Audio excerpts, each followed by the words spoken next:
Hello and welcome to crypto boom signal again. तो देखिए, जो बिटकॉइन है उसने लगभग मेरे ख्याल से जुलाई में जब उसने 1,23,000 का लेवल अचीव किया था, तो उसने 2 अगस्त को आते आते 3 अगस्त तक 1,12,000 का लेवल लगा दिया। उसके बाद बीटीसी कैप्चुलेट होता रहा 1,14,000 पे, 1,15,000 पे, 1,16,000 पे। आज फिर उसका पंप आ गया। आज जब मैं ये संडे को वीडियो रिकॉर्ड कर रहा हूँ तो अभी बिटकॉइन 1,18,000 पे चल रहा है। जब सारी दुनिया बेरिश हो गई थी तो हम लोग फिर भी पॉजिटिव थे, सिर्फ ये सोच रहे थे कि अगर बीटीसी यहाँ पे कैप्चुलेट करेगा तो फिर वो पंप ही लगाएगा, और उसका डेली में भी बुलिश फ्लैग बना हुआ था। तो बिटकॉइन ने तो अपना काम कर दिया, और डोमिनेंस भी बीटीसी की डेली में 60 से नीचे क्लोज हो गई है। अब हमने कल मंडे को जब वीकली क्लोज होगा तो वो अगर 60 से नीचे मिल गया तो फिर अभी जो पैसा बिटकॉइन के बाद एथीरियम में डलना शुरू हुआ, एथीरियम ने अपना 4200-4300 का लेवल लगाया, तो अब जो तीसरी बारी है वो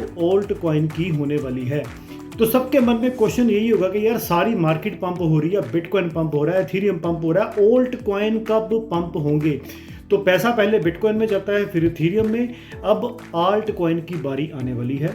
उसके लिए हमें डोमिनेंस को कल को वीकली क्लोजिंग जो मंडे को सुबह 5:30 बजे की कैंडल है वो आप अपने आप देख लेना, वो हमें 60 से नीचे की क्लोजिंग चाहिए, जो कि होने के पूरे आसार मेरे को लग रहे हैं।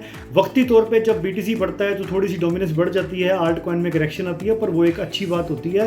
अल्टीमेटली बीटीसी का बढ़ना मार्केट के लिए अच्छा ही होता है। जैसे बीटीसी डोमिनेंस कूल डाउन करेगी तो आपके जो ओल्ट कॉइन है वो बढ़ने शुरू हो जाएंगे। अब जो सिनेरियो मेरे को प्ले आउट होते हुए नजर आ रहे हैं ना, वो आप नोट कर लो। मैं अपने एनालिसिस में गलत हो सकता हूँ, पर जो मेरे को लग रहा है मैं आपको वो बताने जा रहा हूँ। सिनेरियो नंबर 1, मेरे को जो अगस्त महीना है ना, ये नवंबर 2024 की कॉपी लग रहा है। नवंबर में 3-4 नवंबर से पंप आना शुरू हुआ था। बीटीसी 66,000 से 1,06,000 का उसने पंप लगाया था, $34,000-35,000 का पंप लगाया था उसने। और हमारे जो ओल्ट कॉइन है वो 3-4 गुना पंप हो गए थे, और जो इथीरियम था वो भी 4,000 के ऊपर चला गया था।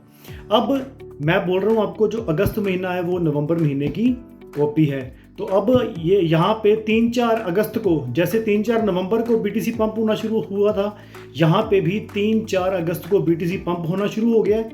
अब बीटीसी भी पंप हो रहा है, एथीरियम भी पंप हो रहा है, और अब ये लग रहा है कि शायद पहले भी जो डोमिनेंस थी वो 60 से नीचे आ गई थी, अब भी डोमिनेंस 60 से नीचे आ गई है। तो अभी तक तो जो अगस्त महीना है 2025 का, ये नवंबर महीने की मेरे को कॉपी लग रहा है। इसका मतलब ये है सिनेरियो नंबर 1, जैसे नवंबर में 2-3 गुना आल्ट कॉइन पंप हुए थे नवंबर एंड तक, मुझे वैसे ही लग रहा है कि अगस्त के एंड तक जो काम हम जुलाई में नहीं कर पाए, तो शायद ऐसे हो सकता है कि अगस्त के एंड तक आते आते आपके जो ओल्ट कॉइन है वो 2 से लेके 3 गुना पंप कर जाएं। क्योंकि वैसे भी आप ये देखिए कि नवंबर में जब ओल्ट कॉइन पंप हुए थे तो दिसंबर में 18 दिसंबर को एफओएमसी की मीटिंग थी, तो उस महीने में क्रैश आया था, प्राइस पहले ही इन हो चुका था।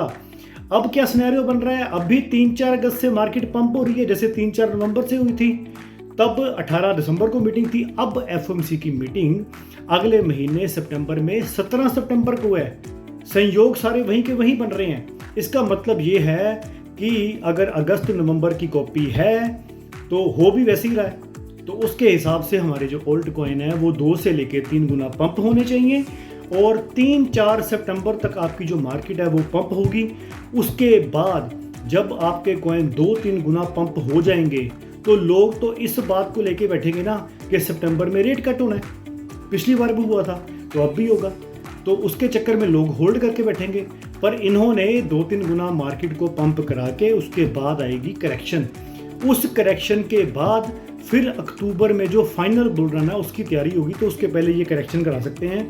अभी सिनेरियो नंबर 1 जो मैंने आपको बताया कि अपने ओल्ट कॉइन को होल्ड कर लो, ये 2 से 3 गुना पंप हो सकते हैं जैसे नवंबर में हुए थे। अब है सिनेरियो नंबर 2। सिनेरियो नंबर 2 फिर यही होगा कि ज़्यादा से ज़्यादा जो अगस्त महीना है वो नवंबर को कॉपी नहीं करेगा। इसका मतलब ये होगा कि सिर्फ बिटकॉइन पंप हो गया, इथीरियम पंप हो गया, ठीक है, आल्ट कॉइन वहीं के वहीं रहे, और उसके बाद सितंबर की एफओएमसी की मीटिंग के रेट कट के बाद और अक्टूबर से फिर जो ओल्ट कॉइन है वो पंप होने शुरू होंगे। इन बिटवीन पंप डंप लगा रहेगा। ये सिनेरियो नंबर 2 है।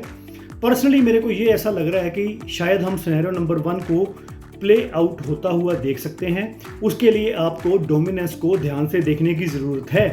डोमिनेंस लगातार गिरती रहनी चाहिए। ये 60 से नीचे अगर लगातार गिरती रहेगी तो आपके जो ओल्ड कॉइन है वो पंप होते रहेंगे। हमें सिर्फ बीटीसी की डोमिनेंस को ध्यान से देखना है। उधर से इथीरियम में तो अच्छा पंप आ ही गया है। इथीरियम भी अपना ऑल टाइम हाई भी लगा सकता है अगस्त में। अगर बीटीसी भी अपना नया ऑल टाइम हाई लगाता है अगस्त में, इथीरियम भी अपना ऑल टाइम हाई लगाता है अगस्त में, तो फिर ओल्ट कॉइन तो वैसे ही 2-3 गुना हो जाएंगे। फिर तो जो अगस्त महीना चल रहा है ये तो फिर नवंबर को कॉपी करता हुआ नजर आएगा। तो ये सिनेरियो नंबर 1 था। सिनेरियो नंबर 2 मैंने आपको बता दिया। फिर यही है कि हमको थोड़ी सी वेट और ज़्यादा करनी पड़ जाएगी। फिर जो फाइनल बुल रन आएगा वो अक्टूबर नवंबर में आएगा। अब यहाँ पर बीटीसी भी पंप हो गया, इथीरियम भी पंप हो गया। फाइनल बारी जो है वो ओल्ट कॉइन की है, उसके लिए हमको होल्ड करके ही रखना पड़ेगा। अब रही बात कि आपने प्रॉफिट कैसे बुक करते रहना है। किसी का क्वेश्चन था कि प्रॉफिट को कैसे हम बुक करें। तो आपने ये करना है कि सपोज करो जो आपका पोल्का डॉट कॉइन है, मान लो आपने $4 पे लिया और उसी टाइम पे आपने एटम कॉइन ले लिया, वो भी $4 का है। अगले दिन आप सुबह उठे, पोल्का डॉट पहुंच गया वहाँ पे $6 के ऊपर और जो एटम कॉइन है वो $4 के ऊपर ही है। तो वहाँ पे आप अपना कुछ पार्ट पोल्का डॉट का 50% बेच के एटम को 4 पे बाय कर लो, क्योंकि दोनों कॉइन एक बराबर जैसे ही हैं। दोनों ही अच्छे रैंक वाले कॉइन है, दोनों ही ब्लॉकचेन वाले कॉइन है। तो आप इसको बोलते हैं फ्लिपिंग स्ट्रेटजी। अगर आपके कोई 2 कॉइन सेम रेट के ऊपर हैं, एक कॉइन में 50% का अगर पंप आ गया तो आप उसको 50% बेच दो और जो उसके जैसा दूसरे प्राइस वाला कॉइन है वो आप बाय कर लो। एक स्ट्रेटजी तो ये होगी। दूसरी स्ट्रेटजी, जो लोग फ्यूचर करते हैं वो कहते हैं कि हम प्रॉफिट कब बुक करें। तो अगर तो आपने लीवरेज लिया हाई 5x 10x, वो तो आपको रात को क्लोज करके सोनी चाहिए। अगर आपने कोई 2 या 3x की लीवरेज ली है तो उसको आप होल्ड कर सकते हो, उसमें कोई इतनी बड़ी दिक्कत नहीं होने वाली। फिर भी जो फ्यूचर पोजीशन है, मैं आपको यही बोलूँगा कि अगर आपको फ्यूचर पोजीशन में एक ही दिन के अंदर काफ़ी हद तक प्रॉफिट नज़र आता है तो उसको आप 50% तो बुक करके सो। और इस तरह से आपने इसको प्रॉफिट स्ट्रेटजी को लेना है। और सेकेंडली और स्ट्रेटजी आपने क्या अप्लाई करनी है कि जो भी कॉइन आपके पंप होते हैं 2x तक, उसको आपने 75% बेचना है, 25% आपने होल्ड करना है। और जो 75% आपने बेचना है वो वाला पैसा उस कॉइन में लगाना है जो अभी तक पंप नहीं हुआ है। अगर आपका जो कॉइन है सारे कॉइन ही पूरे पंप हो गए हैं, फिर नहीं आपने कॉइन बेचना। फिर आप लगाओगे किसके ऊपर? किसी के ऊपर लगा नहीं सकते। तो उसके लिए अगर आपने कोई कॉइन बेचना है तो उसके लिए दूसरा कॉइन जो आपने लेना है वो बॉटम आउट हुआ होना चाहिए। अगर सारे कॉइन बराबर चल रहे हैं फिर नहीं बेचने की जरूरत, फिर आप होल्ड कर लो। और जो सबसे बढ़िया स्ट्रेटजी वो यही होती है कि जहाँ पर आपका 2-3x हो जाए वहाँ पे 75% माल को बेच दो और 25% होल्ड कर लो, क्योंकि वो 25% भी आपका 100% हो सकता है आने वाले दिनों में।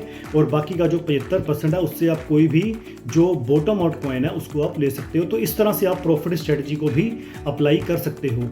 अब बाकी की जो अपडेट है, कल हम देखते हैं कि बीटीसी कहाँ पे क्लोज करता है। बीटीसी में भी पंप आ सकता है और जो बीटीसी की डोमिनेंस है वो तो हमें 60 से नीचे चाहिए। तो कीप वॉचिंग बीटीसी डोमिनेंस। और मैं फिर आपको बोलता हूँ, मेरे को तो सिनेरियो 1 नंबर होता हुआ नजर आ रहा है कि जो अगस्त है it is the copy of November 2024। परमात्मा करे ऐसा ही हो और हमें जो अपने ओल्ड कॉइन है वो 2 से लेकर 3 गुना तक देखने को मिले। Thank you very much. Boom boom.